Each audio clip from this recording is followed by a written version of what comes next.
Yes, I really did play the BYU fight song on the organ at a funeral without asking the family. It's actually a very sweet story. Jason Hall was the BYU student body president. When he passed away in 2019, he, his wife Colette, and their son Coleman were living in my neighborhood.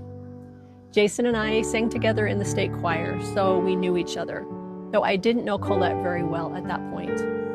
After Jason passed away, I kept having the feeling that I needed to text Colette and offer to play the organ at his funeral, even though I knew that there were plenty of other people who could do so. A few days later, and I remember this so clearly, I was out in my yard when I had the unmistakable impression that I needed to play the BYU fight song as the postlude of the funeral. After the closing prayer, while the casket was being moved out of the chapel. It was the strangest thought. I didn't know the BYU fight song. I hadn't attended BYU, but the feeling was undeniable. In fact, it came so clearly that I physically stopped what I was doing and looked around to see where the idea had come from. And then I understood. It had come from Jason. I laughed at the thought and I tried to talk myself out of it, but it became very clear that this was something that I absolutely needed to do. So I picked up my phone to ask Colette if she would be okay with it. But before I could even look up her number, another very strong impression came. Don't tell anyone. It was supposed to be a surprise. The funeral was beautiful, truly, full of life and music.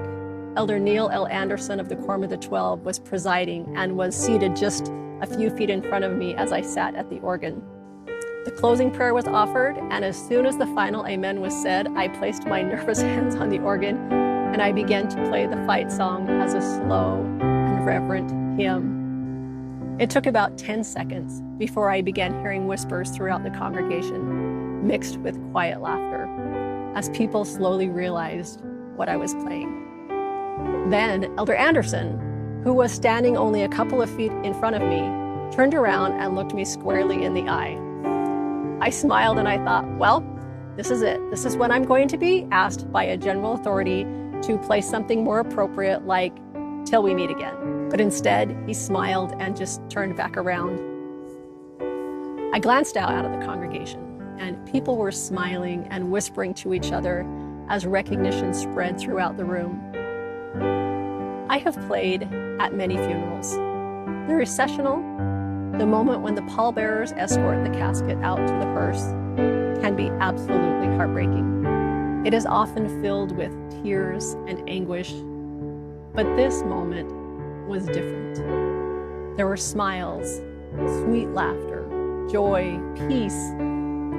Jason knew exactly what he was doing, and I could tangibly feel his gratitude and approval in that moment. He, from the other side of the veil, had orchestrated the perfect exit song from this life, presented exactly the way he wanted it. And I feel deeply honored that I got to play a small part in it. It is something that I will never forget. As a side note, after nearly everyone had left the chapel, Elder Andersen turned back around and said to me, "That was the best I've ever heard the BYU fight song."